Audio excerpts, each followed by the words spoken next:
¿Qué tal? Buenas tardes a todas y a todos los que nos escuchan. Mi nombre es Óscar Iván Cortés Pérez, docente de la Universidad Autónoma de San Luis Potosí, y el día de hoy vamos a estar revisando un poco acerca del tema relacionado con violencia de género y feminicidio y cuáles son sus implicaciones desde un sentido más victimológico hacia la respuesta y atención a las mujeres, niñas y adolescentes que han sufrido formas de violencia. Para empezar, sería importante comenzar a identificar algunos elementos, entre los cuales habría de volver a retomar algunas referencias que nos han referido desde la Unidad para la Atención y Reparación Integral de las Víctimas desde Colombia, en el cual la victimización pues no solo inmiscuye a las personas involucradas en contextos de violencia que implicaría víctima-agresor, sino que también los procesos de victimización van más allá en ese sentido, y esto abarca la responsabilidad del Estado por las acciones u omisiones frente a las graves violaciones al derecho humano en contra de la población en las cuales se ha vulnerado alguna necesidad fundamental, ¿no? Por lo tanto, esto a su vez adquiere mayor relevancia, puesto que esto fomenta contextos de impunidad, injusticia o incluso produce contextos de silencio social frente a las situaciones de violencia que han sido experimentadas en algún momento y en algún contexto en contra de mujeres, niñas y adolescentes. Derivado de ello también entonces la victimización es crucial porque también nos permite entender cómo la exposición y la vulnerabilidad continúa siendo un elemento crónico en esas condiciones, ¿no? Y por lo tanto eso expone a las personas a mayores eventos de violencia y por lo tanto agudiza también las condiciones de otras vulnerabilidades, a la estigmatización, pero también al aislamiento social de las víctimas en todo ese sentido. Por lo tanto, la forma en cómo se desproporcionan estos mecanismos o estos mecanismos producen desigualdades sociales y estructurales, y a su vez la magnitud y los impactos de los daños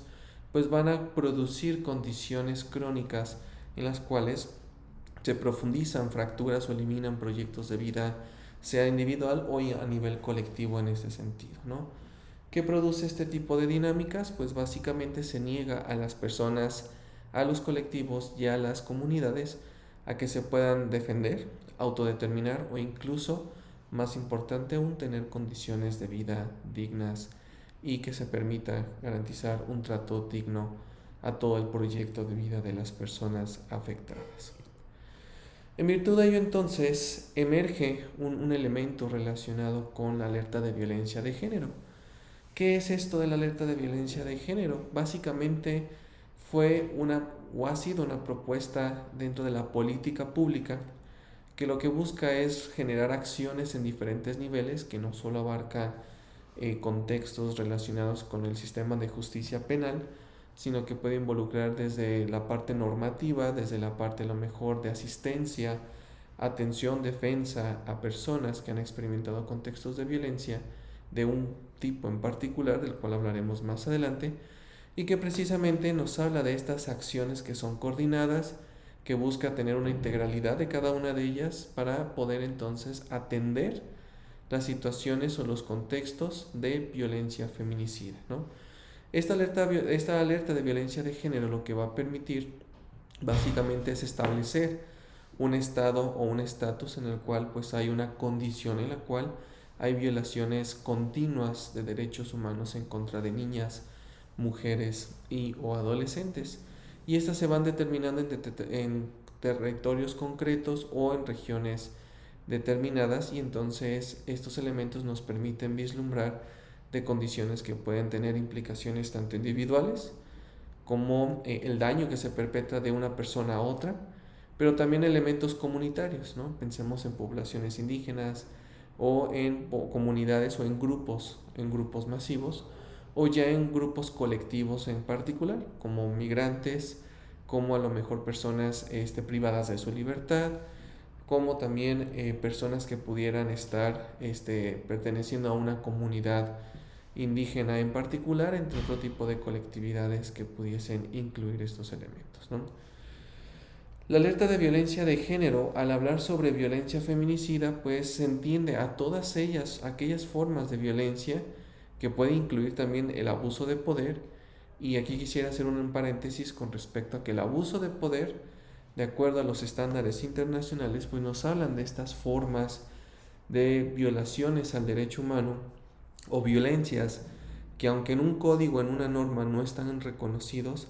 nos permite dar cuenta de contextos de vulneraciones al derecho humano que son internacionalmente reconocidos, ¿no? Por lo tanto, independientemente de si en un estado se reconoce dentro de un código o una norma penal alguna forma de violencia, si estas formas de violencia constituyen parte de un corpus del derecho internacional, o lo que llamaríamos también el derecho de los derechos humanos internacionales, pues ahí también se conjuntan todas estas formas de violencia, ¿no? ¿Qué producen estas formas de violencia feminicida, incluidas las del abuso de poder? Pues se vulneran derechos fundamentales en contra de mujeres, niñas y adolescentes, que pueden ser desde el ámbito público o hasta el ámbito privado como el hogar, ¿no?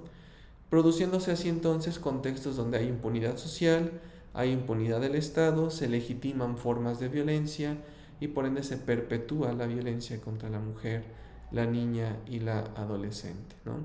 Entonces la alerta de violencia de género surge como esta acción para poder atender y entonces brindar estrategias que permitan erradicar o reducir los niveles de violencia que en una zona territorial se estuvieran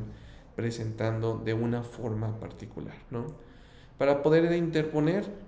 esta alerta de violencia de género, pues es requerido que se genere un grupo coordinado entre los tres niveles de gobierno, que puede involucrar el federal, el estatal y o el municipal, pero también se tendrá que generar un grupo especializado para poder trabajar todos estos elementos, ¿no? Estos elementos pueden incluir representantes de INMujeres, la Comisión Nacional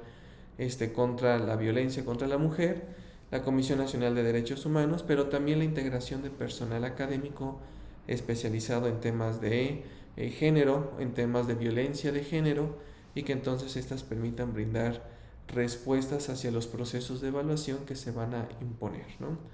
La alerta de violencia de género entonces, para que pueda ser activada, va a requerir precisamente de que se realice una investigación en el lugar o en la región en la cual se quiere implementar o se quiere dar a conocer esta alerta de violencia de género. Por lo tanto, ahí se deberán de utilizar diferentes técnicas y mecanismos para poder entonces brindar una explicación y evidencia de todo el conjunto de elementos, circunstancias, contextos o incluso dinámicas desde la perpetración como la victimización y que están afectando a niñas, mujeres y adolescentes hacia determinadas formas de violencia, formas de abuso de poder o violaciones sistemáticas a los derechos humanos, ¿no? Por lo tanto, al momento de emitir este reporte se tendrá que brindar una descripción detallada del contexto de violencia que se experimenta, cuáles fueron las metodologías que se emplearon para poder llegar a ese resultado y por supuesto el análisis de los hechos, el análisis de las condiciones del lugar en las cuales se está presentando esta forma de violencia y por ende también los datos que fueron recopilados. Todos estos elementos tendrán que tener una integración a la hora de brindar un análisis hacia los resultados y por último se brindarán propuestas de acción y prevención en diferentes ejes que pueden involucrar desde el acceso a la justicia, acceso a la verdad, la investigación y la debida diligencia, pero también hacia la asistencia, por ejemplo, desde los sistemas sanitarios o los sistemas de apoyo social o incluso a un nivel legislativo, algunas modificaciones que se debieran de hacer en esa zona o en esa región en la cual la alerta de violencia de género se quiera implementar, ¿no? Si bien es cierto, no toda forma de violencia feminicida conduce de forma causal o de causa-efecto al feminicidio, sí encontramos múltiples formas de violencia que terminan afectando a mujeres, niñas y adolescentes, razón por la cual la alerta de violencia de género no se circunscribe únicamente a determinar donde haya feminicidios, sino donde cualquier forma de violencia como la que ustedes logran ver aquí en la pantalla, pues se puedan identificar y se puedan dar cuenta de su prevalencia, de sus dinámicas en cómo están presentes y por supuesto reconocer que estas formas de violencia pueden coexistir, por lo tanto no son mutuamente excluyentes, puede haber más de una clase de violencia que está presentándose en un contexto particular, ¿no? Entonces encontramos desde la violencia psicológica, la violencia física, la violencia económica o patrimonial, la violencia sexual, la violencia institucional, la violencia estructural que fomenta los contextos de desigualdad, segregación y discriminación, la violencia digital o, como también se ha referido, la violencia que es facilitada por la tecnología, ¿no? Y a su vez la violencia política en la cual se vulneran pues estos derechos políticos para las mujeres en todo este sentido, ¿no? Puede abarcar otro tipo de violencias entre las cuales podemos, por ejemplo, también involucrar la violencia cultural o la violencia que se hace en nombre de las tradiciones y las cuales nos permite tener un claro entendimiento de toda una constelación de conductas violentas que pueden estar ocurriendo o coexistiendo en los contextos de vida tanto a nivel individual como a nivel colectivo de diferentes mujeres, niñas y adolescentes, ¿no? Por lo tanto, si bien la alerta de violencia de género no está destinada solo a visibilizar, como decíamos, el feminicidio, también es importante tomar en consideración que estas formas de violencia pudiesen tener influencia o escalamiento hacia ahora sí estas formas de feminicidio, ¿no? Y entonces a la hora de hablar de feminicidio como este acto de violencia que ocurre contra las mujeres, niñas y adolescentes por razones de género, pues nos vamos a percatar que cuando existen formas de violencia letal, pues podemos encontrar al menos hasta múltiples tipos en ese sentido, ¿no? Desde la violencia de pareja íntima que termina en un acto feminicida, hasta aquellas más macrosociales o que constituirían en un sentido más amplio formas de macrovictimización, pero también aquellas otras formas que parecieran ser originadas por otros elementos o que producen otras dinámicas y que entonces en realidad estamos ante contextos de un feminicidio como ha pasado con los feminicidios ocultos, ¿no? Contextos en los cuales el feminicidio busca ser ocultado a través de la presentación de otro tipo de evento violento o incluso un evento natural, ¿no? Tal y como lo podemos ver en nuestra presentación en este sentido. Entonces podemos encontrar también aquellas formas de feminicidio social estructural en las cuales estructuras patriarcales comienzan a producir sistemas y valores que conducen a las violencias un poco más macrosociales y que terminan por vulnerar a las personas. Aquí podrían entrar, por ejemplo, feminicidios por dote, ¿no? Donde hay alguna especie de negociación y entonces se cosifican a las mujeres como pólizas de seguro hacia determinados acuerdos entre familias, o incluso podemos tener un fenómeno más amplio y conocido como feminicidio por honor en este sentido, ¿no? Entonces, asimismo, al hablar de feminicidio, pues podríamos hablar a nivel plural de los feminicidios en todo este sentido, ¿no?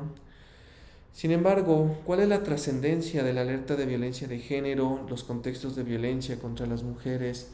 y los contextos de feminicidio? ¿Para qué nos serviría a nosotros, entender estas dinámicas? Como lo hemos visto y como lo hemos señalado,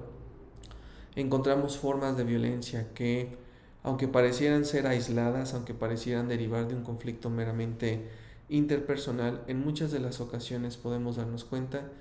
que derivan de un contexto sistemático donde múltiples violencias se intersecan unas con otras y que incluso podemos encontrar estructuras de alto orden o incluso estructuras del Estado que pudieran estar perpetrando estas formas de violencia, ¿no? Y es aquí donde entra en juego también el concepto de macrovictimización, ¿no? Si bien es cierto, usualmente el concepto de macrovictimización se ha enmarcado dentro de contextos donde hablamos de victimizaciones en masa, donde hay múltiples víctimas o gran cantidad de víctimas en ese sentido, en realidad lo que hacemos es estudiar la macrovictimización no por la cantidad de víctimas, sino por la sistematicidad, la gravedad y la cantidad de victimizaciones que logramos identificar en un contexto, en un territorio o en una demarcación geográfica en particular. Por lo tanto, la gravedad no siempre va a obedecer con construcciones jurídicas abstractas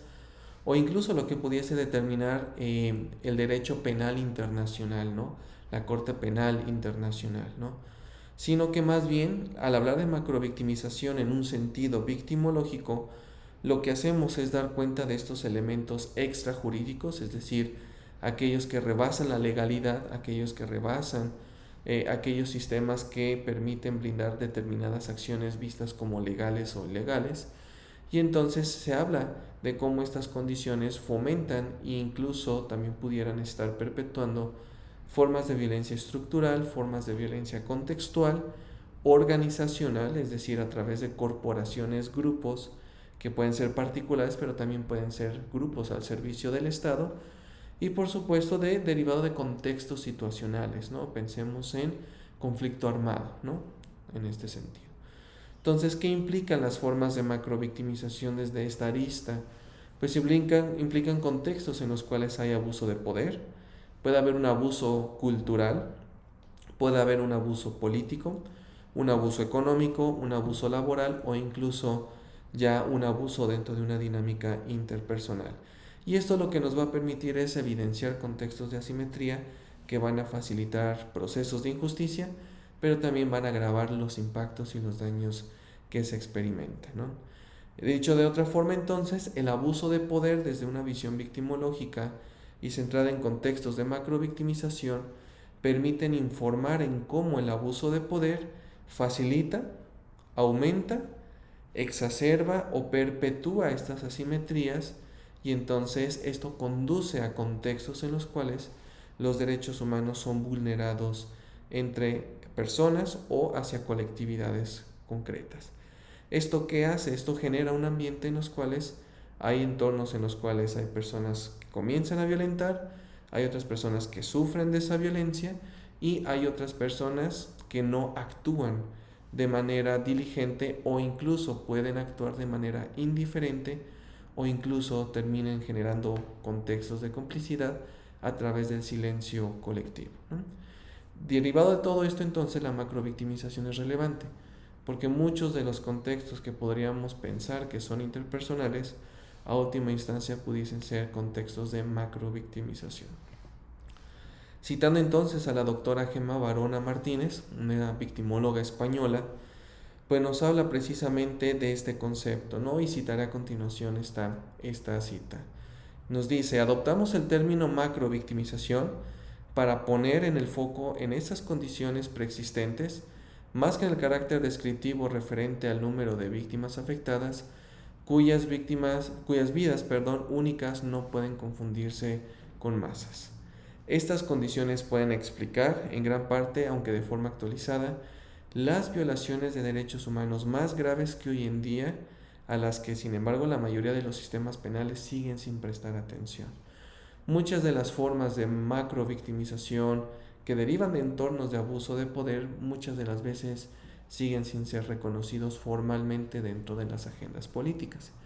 Derivado de ello, la alerta de violencia de género tiene un rol clave junto con otras áreas: nombrar las experiencias, investigarlas y describirlas, y entonces visibilizar el contexto real, ¿no? Muchas de las cuales pueden derivar de contextos de violaciones al derecho humano de corte grave en ese sentido, o estas graves violaciones, y que por ende nos hablan de contextos sistematizados donde hay múltiples asimetrías que perpetúan múltiples contextos de violencia que terminan afectando directa o indirectamente a mujeres, niñas y adolescentes. ¿Por qué razón ocurriría, por ejemplo, una macrovictimización, o por qué razón habría un contexto de abuso de poder? Pues bueno, puede haber un mecanismo de tortura con el propósito de producir intimidación, con el fin de degradar, humillar o discriminar a alguna persona o algún colectivo, con el fin de castigar, controlar o incluso destruir a la persona, y por ende extraer información a manos de una persona que tenga a lo mejor un rol de autoridad oficial, o donde se pueda obligar a un contexto de consentimiento, ¿no? Entonces esto se hace con el fin también de degradar, intimidar o destruir, por ejemplo, comunidades o colectividades particulares. Y lo hemos visto a nivel histórico en toda América del Sur, relacionado con masacres que ha habido, ¿no? Crímenes de Estado incluso. También puede haber contextos de abuso de poder o de macrovictimización como una especie de estrategia, entre comillas, con el propósito de conseguir determinados objetivos militares o como una forma de humillación de elementos rivales, principalmente cuando hay conflicto armado o conflicto internacional armado entre diferentes naciones. También es una manera de desplazamiento forzado y de despojo de tierras a comunidades y colectivos, y como lo hemos visto históricamente, México ha sido condenado también a nivel internacional por desplazamiento forzado a través del uso del abuso de poder, ¿no? A su vez, se ha empleado la violencia, por ejemplo, de corte sexual, como una estrategia de limpieza étnica o incluso una forma de genocidio, a través de conductas que pueden involucrar esterilización forzada, propagación intencional del VIH o de enfermedades de transmisión sexual, o incluso por procesos de selección natal. ¿Para qué? Para que no haya generaciones subsecuentes dentro de una comunidad, ¿no? Pero también como una política organizacional para controlar o regular la vida sexual y reproductiva de sus combatientes. Pensemos en soldados, en militares que incluso van a la guerra, y entonces se utilizan formas como la esclavitud sexual, matrimonio forzado, o incluso se usa la violencia contra las mujeres como una forma de recompensa sexual ante el bando anterior o hacia la agrupación combatiente que pudiera estar estando presente en un conflicto en particular, ¿no? Esta es una de las razones por las cuales es crucial que desde incluso un nivel militar también se tome en consideración y se tenga esta visión victimológica sobre lo que implican las formas y violaciones al derecho humano contra población que involucra a mujeres, niñas y adolescentes, ¿no? Citando a la doctora Lima Malvido, una experta en derecho victimal, pues entonces, ¿cómo entendemos la macrovictimización como una forma de violencia de género? ¿Y qué nos dice ella en contextos de esta naturaleza? Los conflictos armados y la guerra son actividades tradicionalmente que se han catalogado como eminentemente masculinas, donde la fuerza del hombre se despliega contra otros hombres y que no ha encontrado otra vía para resolver los conflictos políticos, sociales, pero también económicos, ¿no? En virtud de ello, entonces, el derecho humanitario fue integrado con una visión igualmente masculina. Por lo tanto, cuando se dieron cuenta que las mujeres y las niñas estaban dentro de ese escenario, pues se elaboran normas refiriéndose a ellas como vulnerables, y entonces se establecen categorías que refieren a debilidad, honor, modestia, embarazo y maternidad. Todos estos elementos nos permiten hablar de condiciones de género y contextos de género que cuando estudiamos formas de violencia están ahí presentes. Por lo tanto, las reglas de la guerra, diría la doctora Lima Malvido, forman parte de un verdadero culto de la masculinidad, ya que es una forma de reforzar la identidad masculina a través del uso de la violencia que incluso pudiese estar legitimada por estructuras del alto orden, ¿no? Por lo tanto, hay que dar una lectura a este tipo de dinámicas, ¿no? Y nos recuerdan también que hay que ver que los monumentos erigidos después de la guerra en ningún momento se da reconocimiento a la participación de las mujeres. De igual forma se revela en los estándares legales las desventajas que estos conceptos dejan en las mujeres y las terminan segregando, ¿no? Por ello, autores como Grandam nos dan su artículo Elementos para el comienzo de la tarea para poder desmantelar el mito de la neutralidad de género dentro de los procesos o los mecanismos del derecho que involucran conflicto armado en particular. Por lo tanto, los contextos de macrovictimización también pueden ser definidos por estas estructuras de género que están inmersas y las representaciones que involucra y que a su vez termina afectando de forma directa o indirecta, de forma visible o incluso invisible a mujeres, niñas y adolescentes a través de procesos de abuso de poder, violaciones sistemáticas al derecho humano, así como también la perpetración de conductas delictivas que en una región están reconocidas como tal, ¿no? Dicho lo anterior, entonces,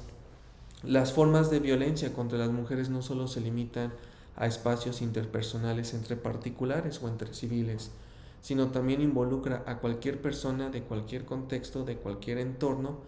y en cualquier posición, incluida no solo una posición de corte civil, sino aquellas también en estructuras militares, ¿no? Dicho lo anterior, entonces, la violencia contra la mujer ha sido considerada históricamente una estrategia de guerra o de limpieza étnica, principalmente en contextos de macrovictimización, ¿no? Nos diría Cerezo Domínguez entonces, La violencia sexual basada en el género, que abarca no solo la violación, sino el abuso sexual, la esclavitud sexual, la prostitución forzada, esterilización forzada, el embarazo forzado, el matrimonio forzado, el aborto forzado, la desnudez forzada, la infección deliberada del VIH, la utilización coercitiva de anticonceptivos, el infanticidio de niñas, la determinación prenatal del sexo, la experimentación médica de los órganos sexuales y o reproductivos, o el sexo transaccional, pues constituyen formas de violencia que dentro de las alertas de violencia de género pueden visibilizarse en este sentido, ¿no? Asimismo, podemos encontrar contextos y dinámicas de violencia estructural en los cuales, por ejemplo, pensemos que puede haber una condición de conflicto, un conflicto armado en este sentido, ya sea entre civiles o a nivel bélico, entre territorios o naciones, y entonces el intercambio de favores sexuales a cambio de protección, alimentación, documentación o incluso de ingreso económico son también conductas que constituirían formas de violencia contra las mujeres, niñas y adolescentes. La pregunta es, ¿qué tanto esto se permite, qué tanto esto se perpetúa dentro de las instituciones, pero también dentro de los espacios privados en ese sentido? Y es algo que precisamente los análisis de contexto nos permiten brindar información en esa parte, ¿no? Por lo tanto, las formas de violencia de esta naturaleza no solo van a acontecer en procesos o en mecanismos donde solo hay conflicto armado activo, sino también durante el posconflicto. Y son elementos que requieren prestar atención con mayor detalle en este sentido. Bien diríamos, el que no conoce su historia está condenado a repetirla, y desafortunadamente México ha tenido severas y diversas sentencias en las cuales el Estado mexicano ha sido responsable de la vulneración de derechos humanos en contra de mujeres, niñas y o adolescentes a lo largo de estos últimos años, ¿no? Aquí en la imagen que ustedes pueden ver encontramos las 6 sentencias que hasta la fecha se cuentan y se pueden encontrar de manera más profunda en la propia Corte Interamericana, sobre los contextos en los cuales hubo contextos de victimización, hubo contextos de violaciones al derecho humano, hubo contextos de violencias sistemáticas, donde incluso también desafortunadamente instituciones dentro del Estado estuvieron involucradas en ese sentido. Eso nos permite comprender y tener en consideración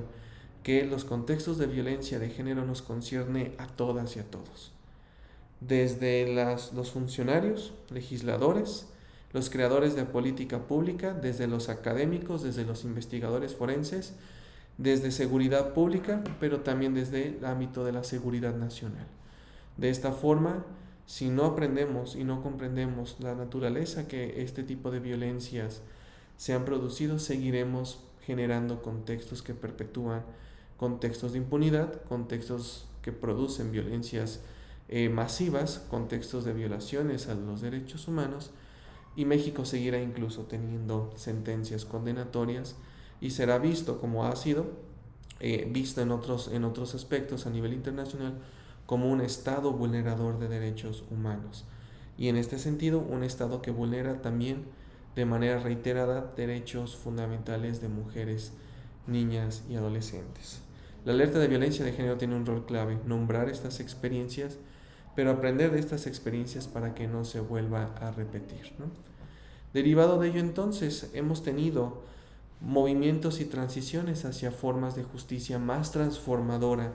en ese sentido, ¿no? El modelo de justicia transicional es uno de ellos, sobre todo en contextos donde hay alta sistematicidad a las violencias, alta sistematicidad y persistencia al abuso de poder y otras formas de victimización. Y entonces la justicia transicional ha sido un mecanismo que ha permitido ir develando algunos elementos, ¿no?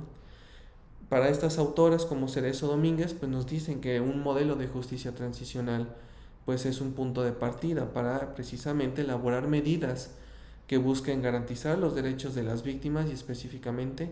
aquellas mujeres, niñas y adolescentes que han sido victimizadas por ejemplo, actores armados o dentro de contextos de macrovictimización.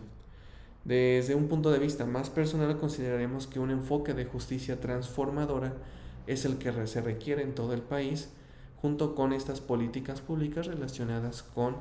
la alerta de violencia de género. ¿Por qué me permite la justicia transformadora